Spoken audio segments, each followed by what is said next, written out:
So, I recorded my gameplay, but I didn't have the gameplay audio going, so there's no audio behind the gameplay, whoa. So, instead, I'm gonna do a bit of a recap, and then we will return to our regularly scheduled programming. Thank you.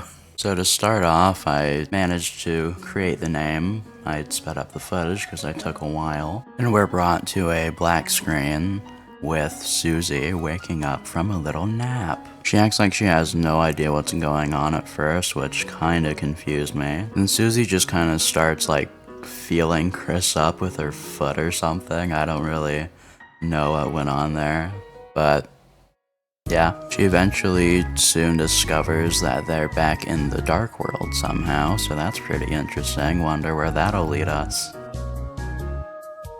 You know, I'm wondering the exact same thing right now. They eventually make their way out of that room, and then Rouse meets up with them. I don't know where he was before. He says he felt like a dark presence or something, so that's why he came here. And then Susie goes on about what she did after their adventure yesterday. So I guess this happens right after chapter 2? Maybe? We leave the room, there's some small talk in between, but eventually we solve a puzzle. And then I go back down and I find a little secret room because I'm smart. And then chest! We make our way into this puzzle room, which took me literally forever to do, because in Deltarune you don't move with the ASWD keys, you move with the arrow keys, which feels very wonky to me.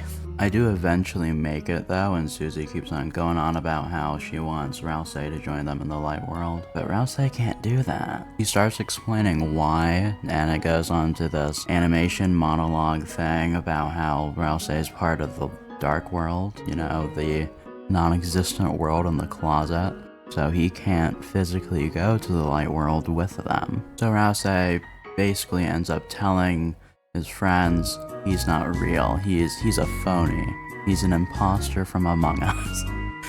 And, well, Susie doesn't really believe it at first, which is understandable. I kind of thought Susie and Chris figured that out in chapter 1, or maybe 2. I'm not sure though, I haven't watched them in quite a while, so could be wrong.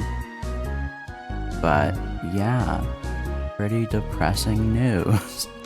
And Rouse starts saying like, you know, he felt selfish for feeling sad about having Chris and Susie as friends because he knew he couldn't be there when they needed him most, aka in the light world. And up to this point I was having a lot of fun playing chapter 3, and then Rouse just says the most like gut-wrenching thing.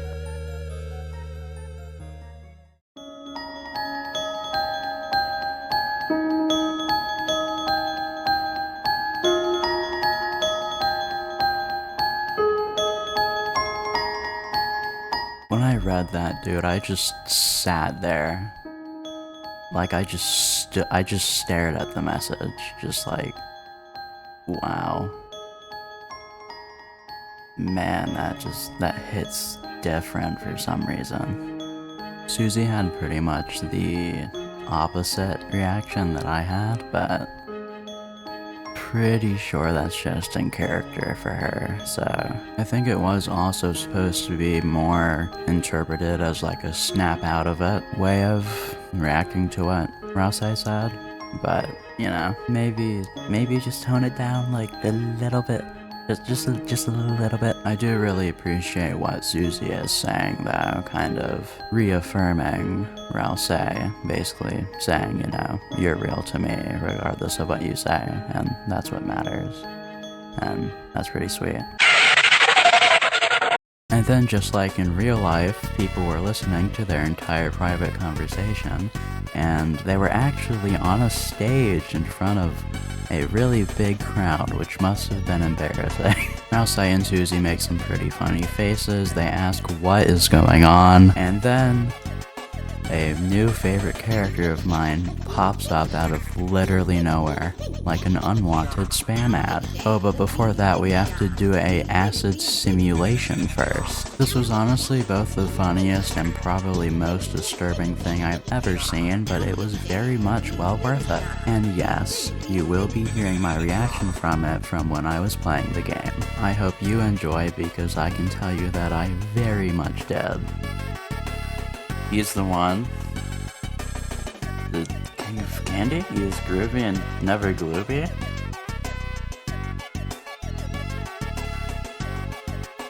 What am I watching right now?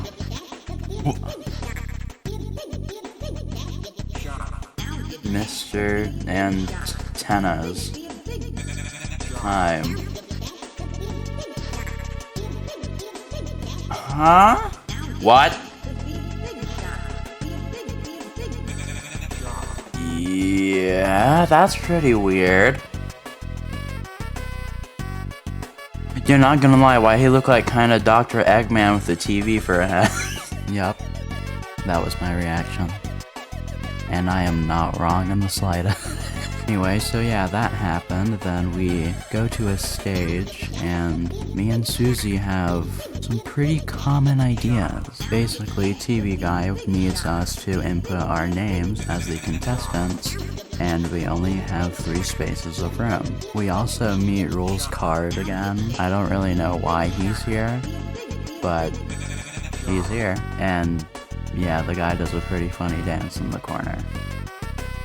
That's why I love him. Anyway, so yeah, he needs us to put in our names, and me and Susie have kind of the same mindset. I will let you listen to my reaction now. Your names, please. Don't change letter. You've only got 3 letters to work with? I gave you 4, but the censors would kill me. Next letter, previous letter. Well, you know what I gotta do, right? Right? You know... Yeah! Alright, now for the introductions. First up, Prince from the Dock, and the 3-time accidental fluffiest pet contest winner, Rousey. Row. Next up, Chris's friend, Monster Maniac, and where did you wreck those pants? What? Susie. Do we have the same idea? Don't tell me. Don't tell me. Are they on the show because they weren't blue enough for the blurbs? Chris. Knew I could count on you. Bro. I'm loving Susie this chapter. Oh my goodness, we're in sync. Now that we've all been improperly introduced, Mike the board, please. Yay! I made a friend.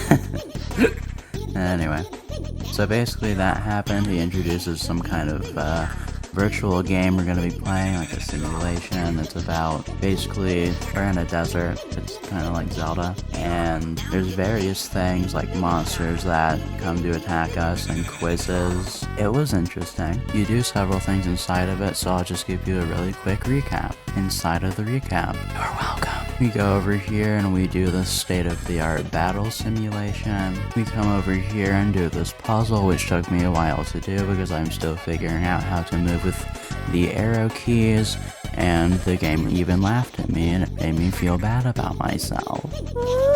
Then we come over here and we dodge these rocks while I do the rest of them get hit by them because they're pretty bad at video games, actually, surprisingly. Then Susie got the power croissant, which lets her pick things up for some reason. She then proceeds to start throwing pots everywhere, and then she actually drowns Rousey.